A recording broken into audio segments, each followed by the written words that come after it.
子雙打嘅專訪環節，今日要認識一位新嘅朋友張健泰。Ken，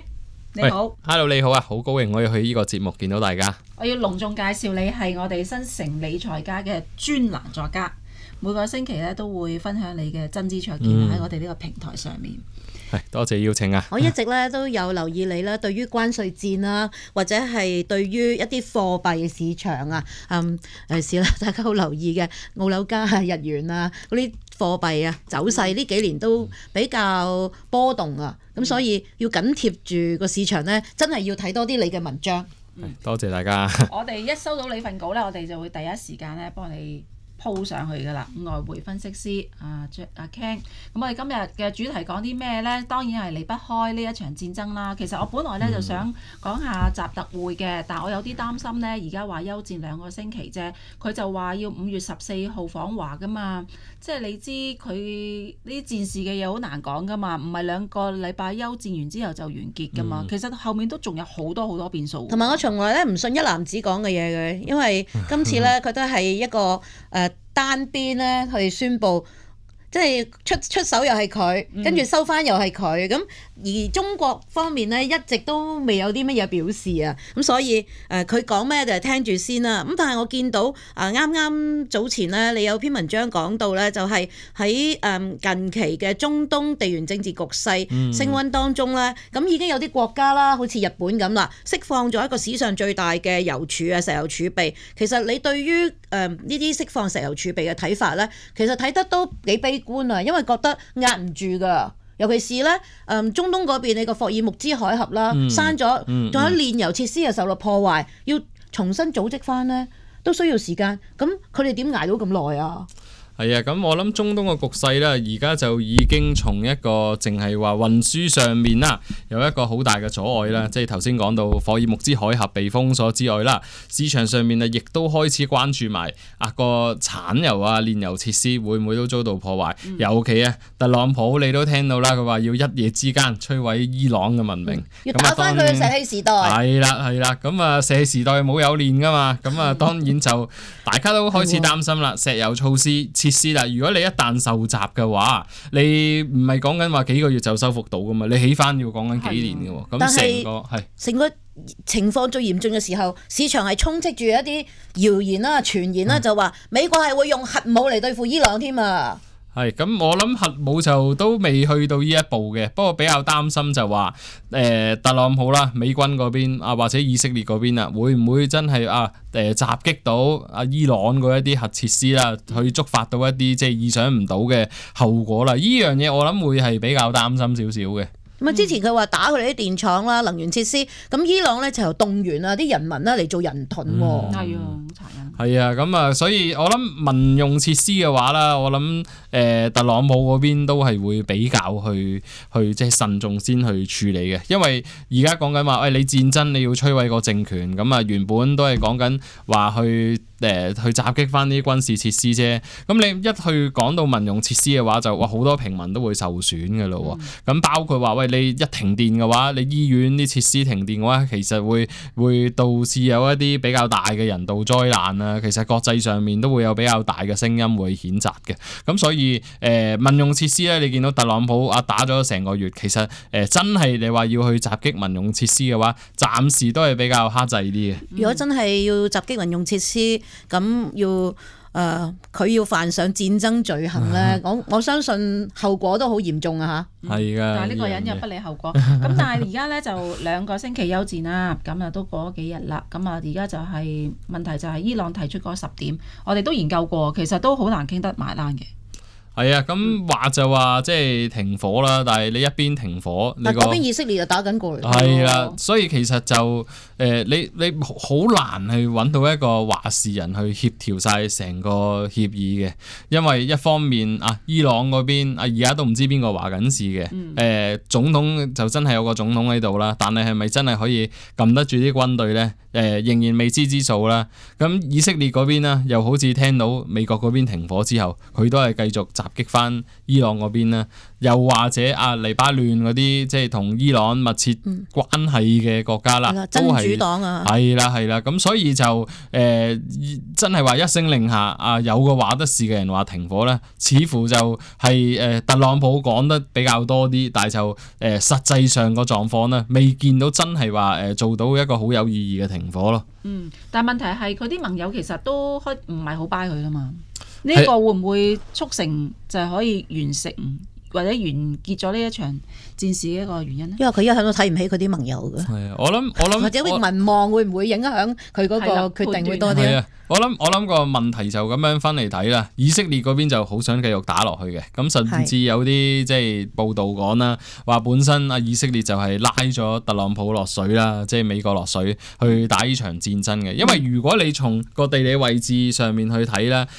美國其實可以唔點理伊朗嘅，即係由得佢繼續好似過往咁樣咯。特朗普一路口聲聲話我唔需要個霍爾木茲海峽嘅，你自己搞掂咯。係啊，咁但係佢始終都會即係受到影響嘅，因為你成場戰爭有好多唔對稱嘅地方嘅，包括就話美國嗰邊啦，即係去打以色列個軍力唔平衡啦。咁另外一點就係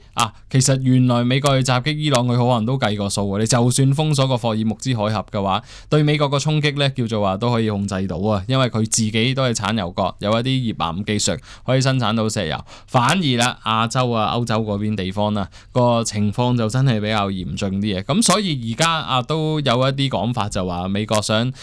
完結場戰爭啦，由得佢就算啦，你邊個需要霍爾木茲海峽咪派兵去打翻佢落嚟咯。好，咁我哋傾到呢度先嚇，轉頭翻嚟我哋都即係聚焦翻其他啲話題啦。係咯，喺投資市場啊，咁究竟而家係 risk on 啦，一個 risk off 啦，咁仲有究竟我哋港股啦，其實係牛市嚟噶嘛，咁呢個究竟係中期調整啊，抑或轉勢咧？大家好關心啊！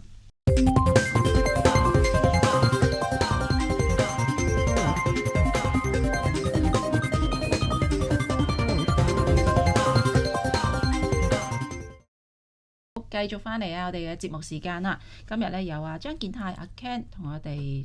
做少少分析。咁頭先講咗美國呢一場戰事啦，咁我哋而家香港企喺中間呢個位置，雖則話個仗離我哋好遠啦，但係我哋已經開始感受到㗎啦。我哋頭先嗰一節都講啦，我哋啲油價貴咗啦，開始我哋啲航班啦，啲燃油附加費又加咗啦，我哋都好擔心，我哋都會受到。而家都其實都影響緊㗎啦，咁喺投資市場方面嘅影響力都開始顯現。喺呢個時候，你會覺得我哋應該一個部署係點樣？我諗部署上面呢就要準備啦，呢場戰爭唔會咁快打完嘅，同埋係啦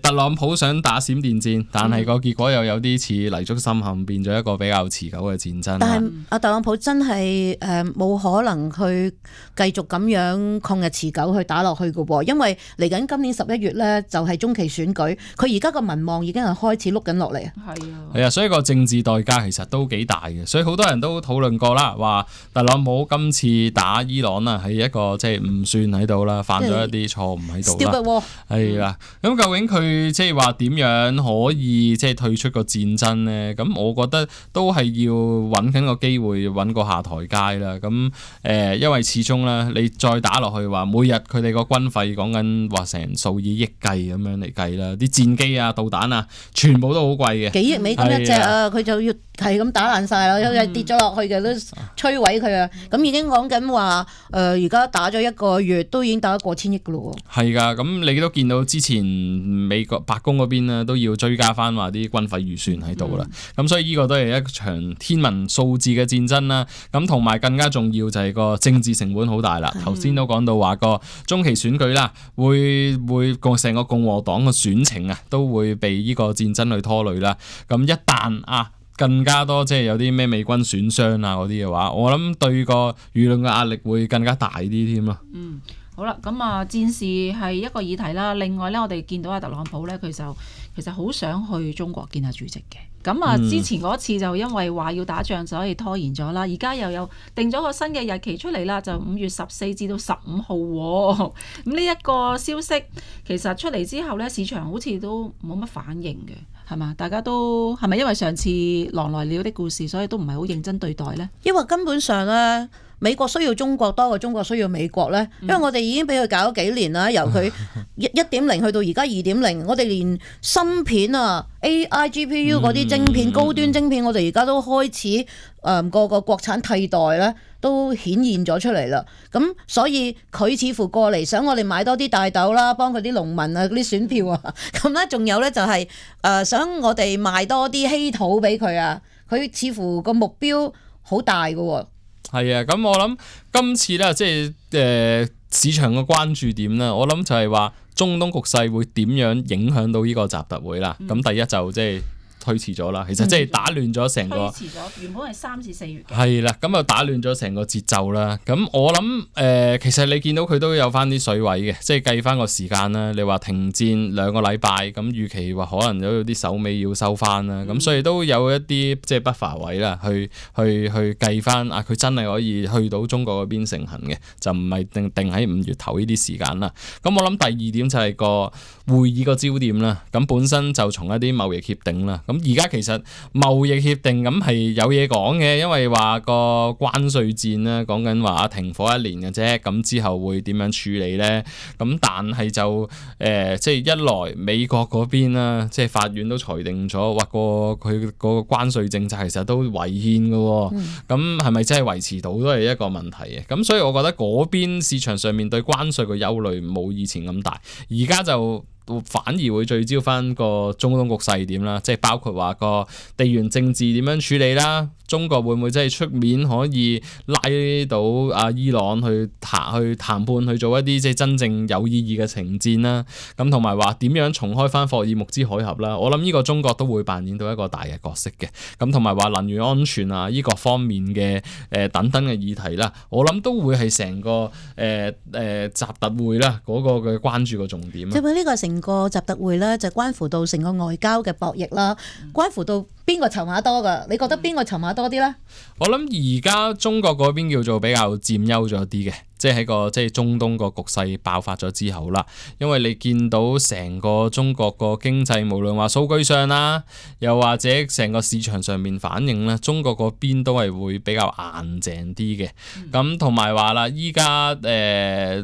美國嗰邊咧喺中東個情況就比較即係泥足深陷咗啲啦。咁佢都唔想話喺中東方面都即係去開拓多一條新嘅戰線，又同即係中國嗰邊有一個即係爭端喺度啦，咁所以依家其實就兩邊關係即係普遍係平等啲嘅，咁我覺得中國稍為有少少佔優啦，因為喺貿易戰個交鋒嗰度啦，見到你出關稅，原來中國都有殺手鐧有個稀土嘅出口限制啦，咁而家中國嗰邊更加可以喺中東嗰邊扮演一啲角色啦。你見到一直即係成個戰爭爆發以嚟啦，中國嗰邊呢，其實就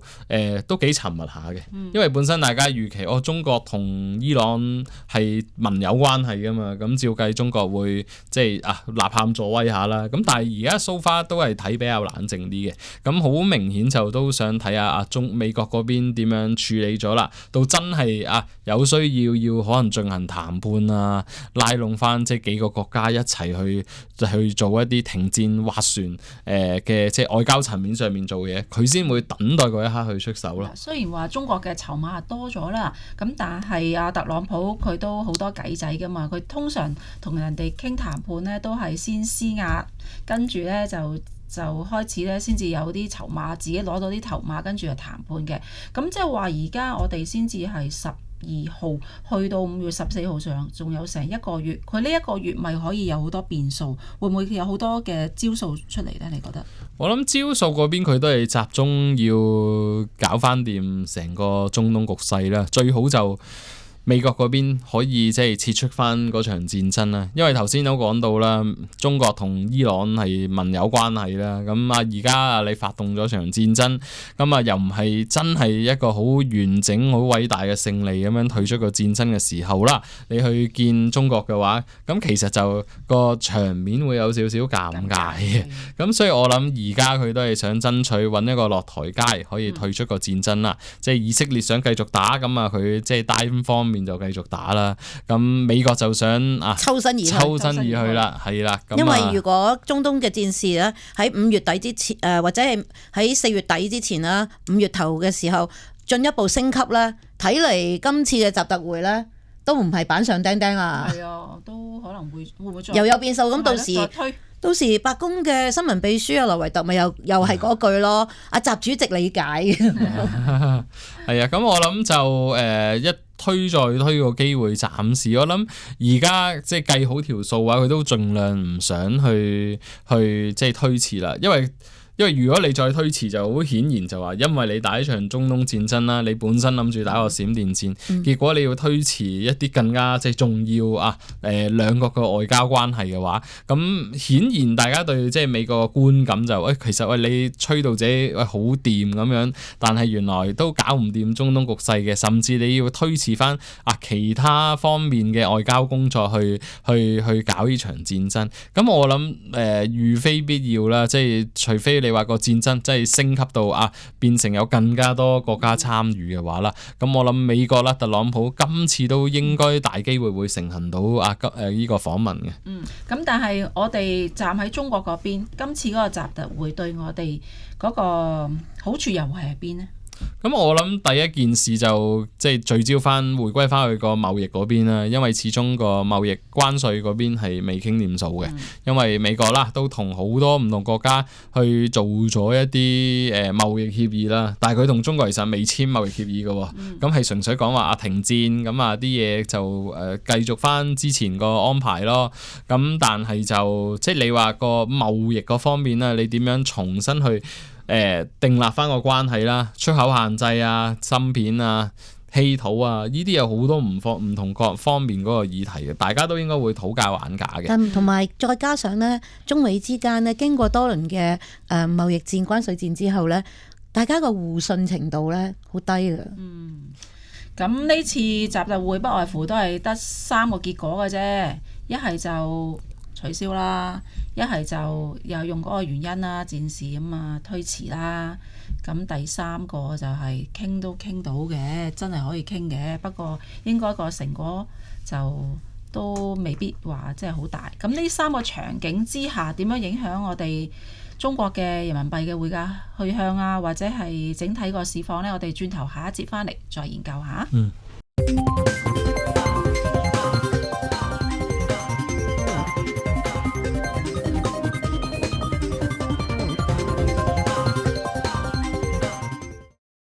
而家係4月中，我哋講緊5月中將會發生嘅事。呢個習特會究竟會唔會出現呢？呢個歷史性時刻，咁據我哋頭先所講，都係不外乎3個情景啦：取消啦、推遲啦，或者係真係見得成。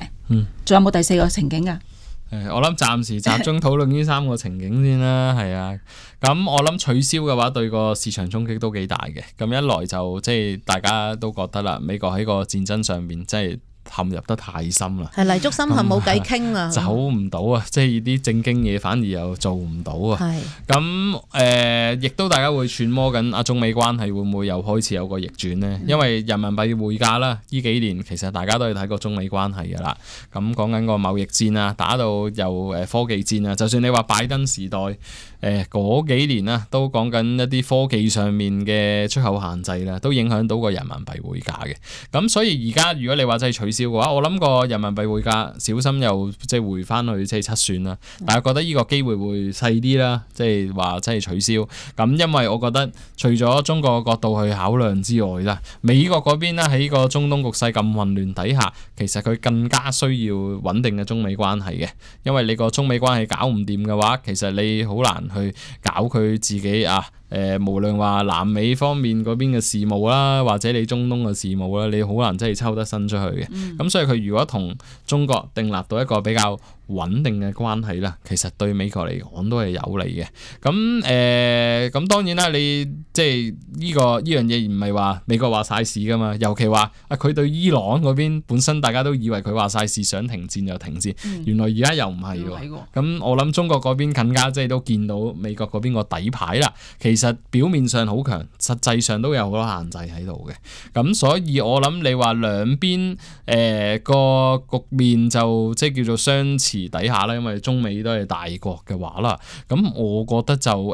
維持穩定機會大少少咯，即係貿易戰嗰邊就都可能關稅嗰邊會擺埋一邊先啦，咁再傾一啲出口限制啦，一邊芯片，另外一邊中國就稀土嗰邊可唔可以再有一啲寬限啊？或者即係延長呢啲即係出口個個限制期會唔會長少少啊？咁我諗呢幾方面嘅話會有一啲可以傾到嘅嘢嘅。咁最後一點我諗就係話頭先講話地緣政治啦、能源安全啊呢方面可以點樣確保落去啦？咁呢方面嘅話，我覺得中國會有比較大嘅話事權嘅，因為伊朗其實你見到你即係俾美國都打成咁樣啦，基本上都冇乜邊個勸得佢掂。咁可能中國啊、俄羅斯呢啲國家本身係固有盟友嘅話，喺即係佢出面嘅話要俾面翻中國嘅話，咁就可以達成到一啲協議咯。咁美國嗰邊就會以呢方面嘅即係談判去換取翻釋放翻佢某一啲出口限制咁樣咯。咁所以我覺得呢方面叫做合作空間會大少少啦。咁會令到個人民幣方面啦，如果係中美關係都仍然喺個中美即係中東局勢緊張底下啦，都可以維持穩定嘅話，我諗對人民幣今年穩定偏向有少少升值預期嘅話啦，我覺得都係可以維持到啊。但係今年人民幣升值幅度會唔會即係唔及舊年2025年咁犀利？因為舊年咧人民幣咧由7.35咧爆到上去爆穿埋7算，咁見到個累積升幅都好大啊！因為舊年美金都回咗好多，咁今年其實個升幅都相對係咪會溫和啲咧？我覺得今年個升幅會溫和啲嘅，咁而年初嘅話，大家覺得個升值預期大啲啦。咁但係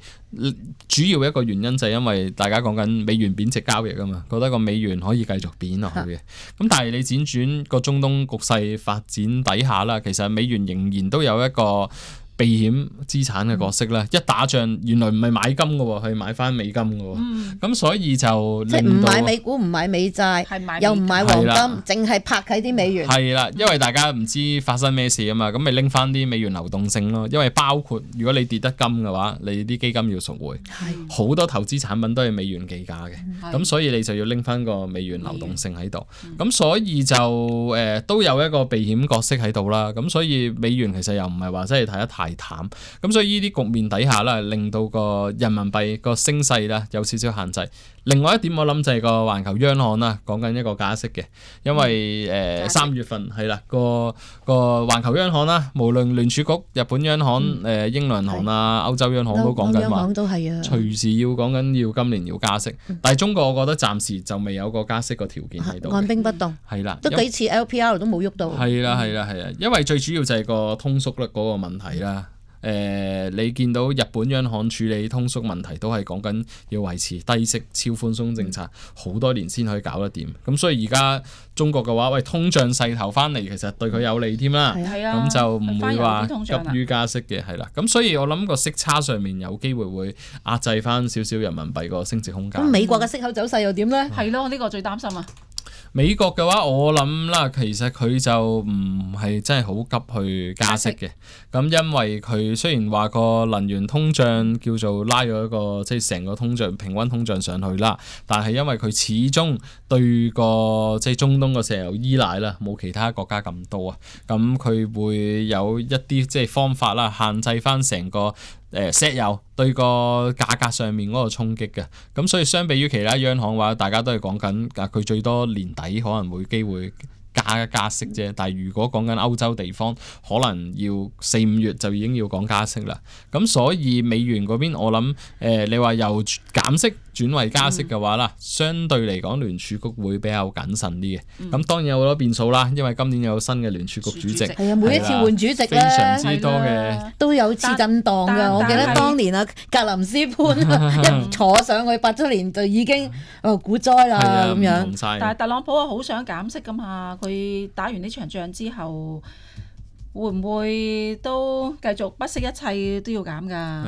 所以今次我諗就今年咧就開始突顯到美國就算總統即係個權力好大咧，原來都有好多限制嘅，即係包括打仗，你想打完想完結戰爭又唔係咁容易。係咯，嗱，上次伯南克一坐上去，咁就冇幾耐係金融海嘯係啦，啊哇！一轉人好驚啊劑都唔嘢少嘅係啊喎。咁今次就佢上任，即係新主席上任之後啦，其實都唔知真係幾時上任到啦。咁就有一個自己引發嘅能源危機啦。因為大家講今次個石油危機啦，其實係可以比得上73年左右嗰啲石油危機㗎嘛，即係對佢成個衝擊。咁所以如果你話個通脹真係抽咗上去啦，我覺得聯儲局始終減息咧都係根據翻個數據，同埋唔係話一個主席可以話到事都要投嘅。票噶嘛，啲理事。係啦，咁你見到其實特朗普都委任咗2-3個理事入去啦，但係就始終都未話去到絕對大多數，況且都有一啲話地區上面嘅聯儲局總裁喺度都有份投票啦。咁所以你話要一攬子即刻講話減息減到1%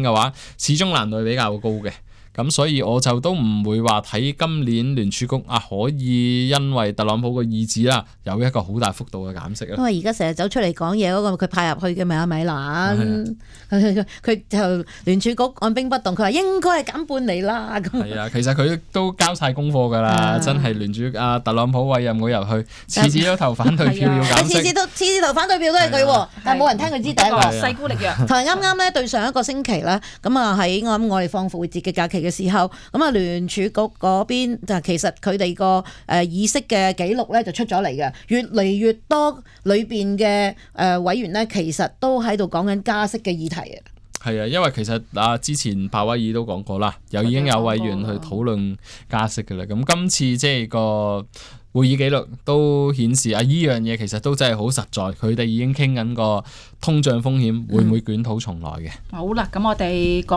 完外圍，一陣間最後嗰節梗係講下香港投資者嘅關心，香港嗰邊嘅情況會點樣受到今次戰事嗰個影響啦，同埋貿易戰嘅影響。轉頭翻嚟再傾。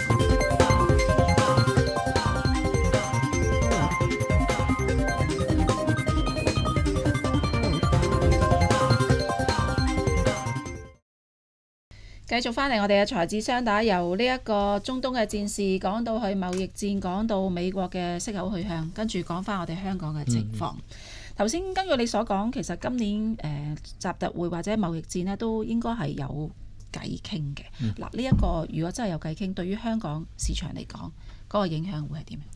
香港市場如果你話個財經市場方面啦，咁穩定中美關係其實都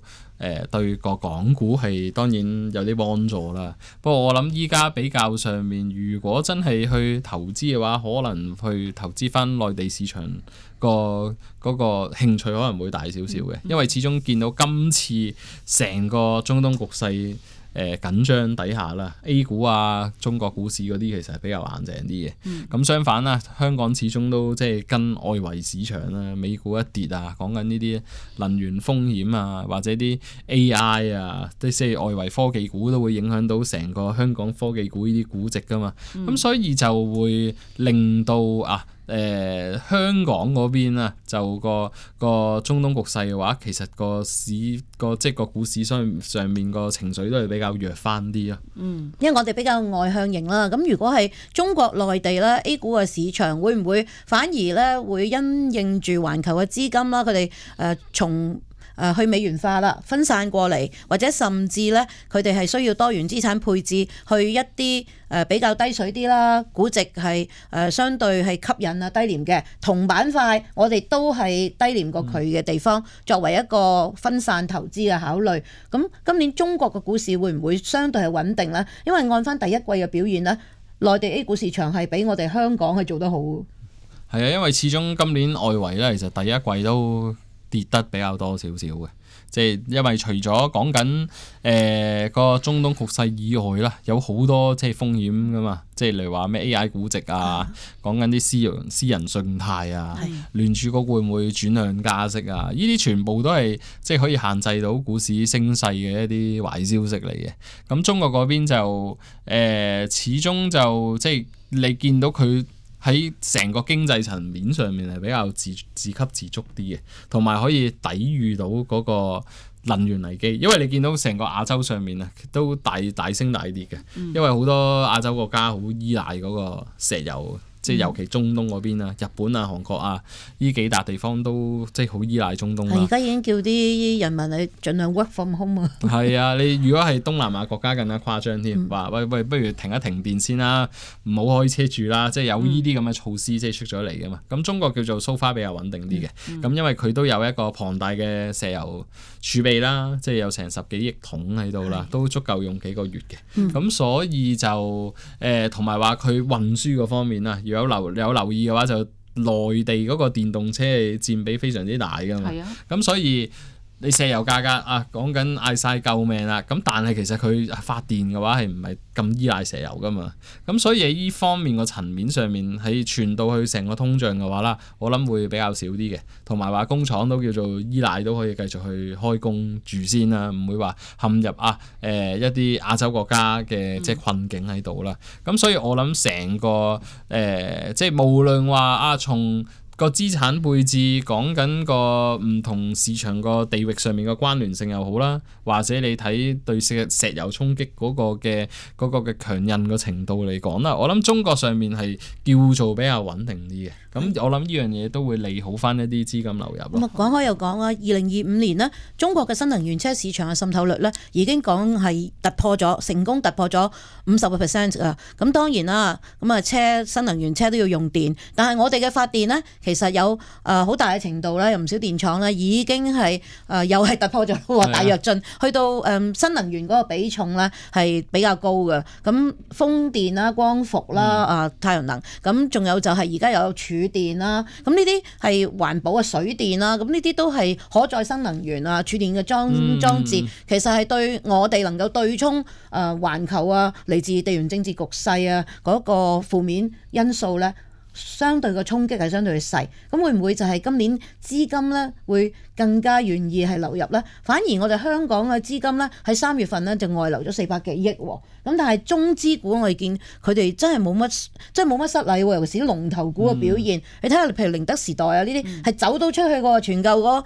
電池市佔率，講緊全球個市佔率有成40%咯喎。咁呢啲會唔會就係啲資金反而聚焦多啲喺呢啲地區啊，或者環球成功出海嘅龍頭嘅因素咧？係啊，咁所以話今次中國其中喺個中東局勢即係得益嘅層面上面，就係話一啲再生能源啦，或者電動車啲銷量會唔會即係提升翻啲咧？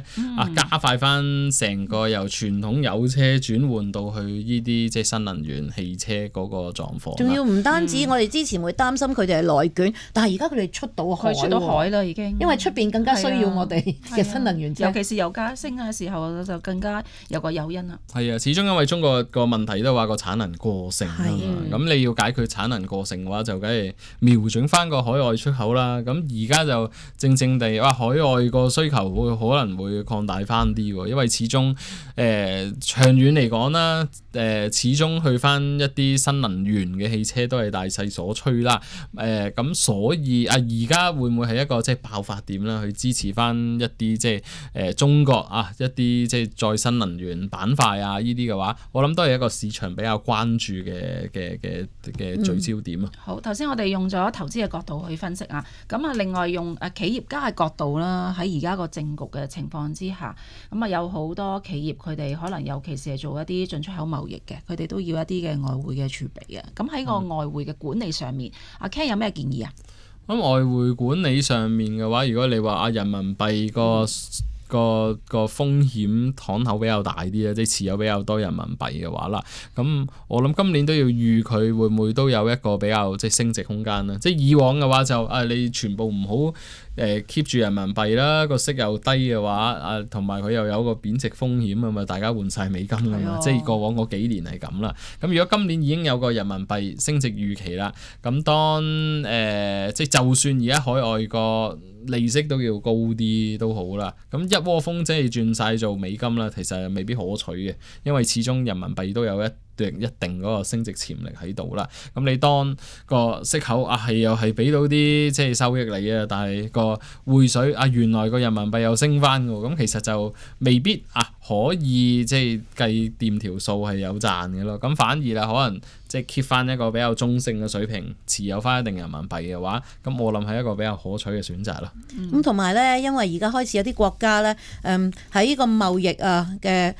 個找數嗰方面都用人民幣咯喎，咁所以人民幣嗰個需求咧，係咪可以我哋預見係越嚟越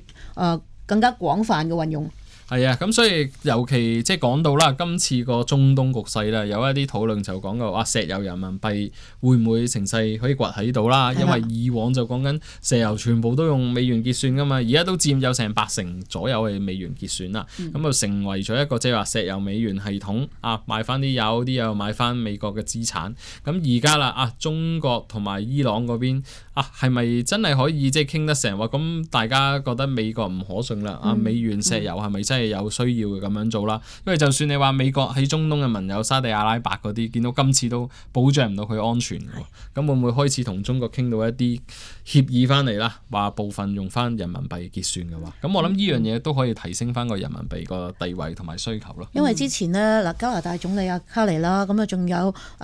英國嘅首相啦，咁都佢哋陸續咧都有嚟過中國咁，大家都傾得好好啊，因為佢哋都想買保險之前俾阿特朗普恰到上心口咁滯。咁印度嗰邊啲煉油商呢，而家又話日益用多咗人民幣咧嚟替代美元去採購，因為佢哋有啲地方咧採購緊石油嗰啲源頭咧，譬如俄羅斯咁樣，俾美國制裁緊，因為之前咁佢點解要用美金去找數咧？係咪先？咁所以人民幣作為一種結算貨幣咧，嗰個需求係大咗嘅喎。係嘅，因為你用人民幣結算有個好處就係你拎翻個人民幣你如果係即係加入翻佢哋個即係結算系統嘅話啦，咁你可以繞過翻一啲環球美元結算系統嘅話，其實就令到即係佢被制裁風險嘅話，我覺得會低翻啲嘅。咁所以我諗有一啲國家啦，即係對美國唔係特別友好嘅國家，又或者甚至以往同美國友好嘅國家啦，而家都會開始諗一啲用其他貨幣結算咯。因為你見到今次成個中東局勢啦，美國同埋傳統歐洲盟友嗰個裂痕越嚟越深，由年初講緊格陵蘭去搞到依家一齊要開霍爾木茲海峽，咁但係冇人理佢，冇去睬佢，咁所以就見到裂痕係深咗嘅。咁所以我覺得呢個都係俾中國會有一啲機會去爭取翻一啲空間翻嚟啦。進一步戰爭係冇贏家嘅。好，咁今日唔該晒 Ken，多謝你。Thank you, Ken. Thank you.